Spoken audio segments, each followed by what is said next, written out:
E nós começamos o SBT Notícias com uma alteração no quadro de saúde do candidato do PSL à presidência da República. Jair Bolsonaro teve que voltar à mesa de cirurgia com urgência no fim da noite desta quarta-feira.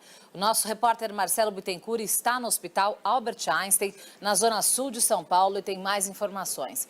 Boa noite para você, Marcelo. Qual o estado de Bolsonaro após essa nova intervenção médica?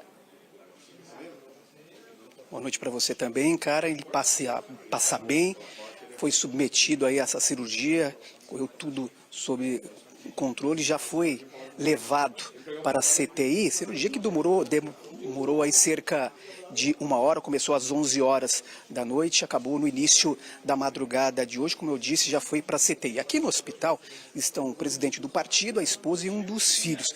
Os médicos decidiram por esse procedimento, Karen, após o paciente se queixar de fortes dores abdominais nas últimas 24 horas. Ele foi submetido a uma tomografia, onde foi detectada uma obstrução no intestino delgado. A partir daí, os médicos decidiram pela operação. Bolsonaro está internado aqui, se recuperando de uma facada que ocorreu no último dia 6, em um ato político em Minas Gerais. Ainda não há previsão de alta e a expectativa agora fica para quando o candidato sair aí da CTI e ser levado para o quarto. Parentes ainda estão sendo esperados aqui no hospital.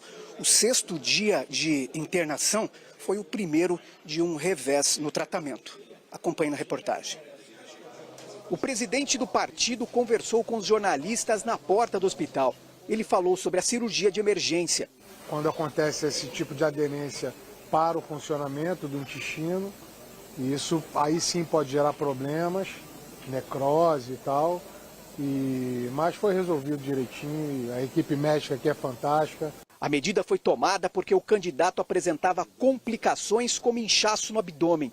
De acordo com um dos últimos boletins, a volta da alimentação pela boca agora vai depender da evolução do paciente.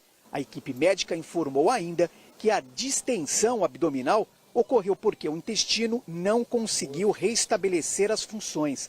Também nesta quarta-feira, o pedido de análise de sanidade mental do agressor, Adélio Bispo de Oliveira, foi negado pela Justiça de Minas Gerais. A defesa afirmou que vai recorrer da decisão. Aqui é campo para a medicina, principalmente para a psiquiatria, para a medicina legal. E a defesa aqui não tem de achar. O que nós precisamos pontuar.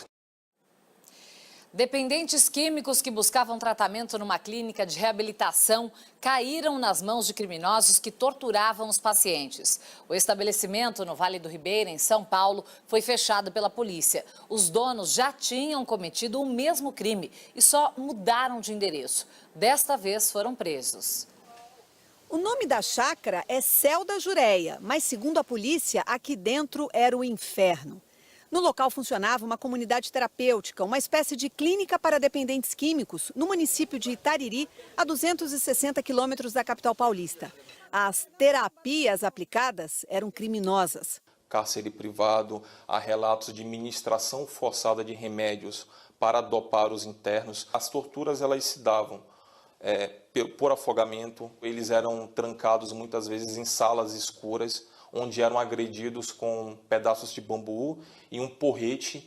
Num deles estava escrito "Só por hoje". Os donos da clínica são Paloma e Ronaldo Santos e 2 filhos do casal. Eles pagavam R$2.000 de aluguel pela chácara e cobravam o mesmo valor de cada pessoa internada. Os terapeutas eram, na verdade, ex-pacientes. Um deles é acusado de estuprar uma menor dentro da chácara e está sendo procurado. Vocês escutavam barulho, gritaria? Escutava. O que ouvia? Pedindo socorro, gente pedindo socorro, né? Vocês nunca chamaram a polícia? Então, aí a gente ficamos sem entender, né? Paloma e Ronaldo não eram principiantes. Eles já tiveram outras clínicas em outras cidades no estado de São Paulo. Cada vez que eram denunciados, apenas trocavam de endereço, mas continuavam a cometer os mesmos crimes, explorando famílias sem oferecer tratamento aos dependentes. Sim, porque o que acontecia aqui, tratamento é que não era, né? No ano passado, nossa equipe acompanhou o fechamento da clínica deles em Itu, no interior de São Paulo. A comida, os castigos e o terror relatado pelos pacientes, tudo igual. Na época, o casal negou as flagrantes irregularidades. Em nota, o advogado dos donos da clínica disse que eles negam as acusações e que vai pedir a liberdade deles. E a Polícia do Rio encontrou o corpo de um corretor de seguros que desapareceu em junho após ser atraído por um anúncio falso num site de vendas. Os investigadores chegaram até o local com o auxílio de um integrante da quadrilha.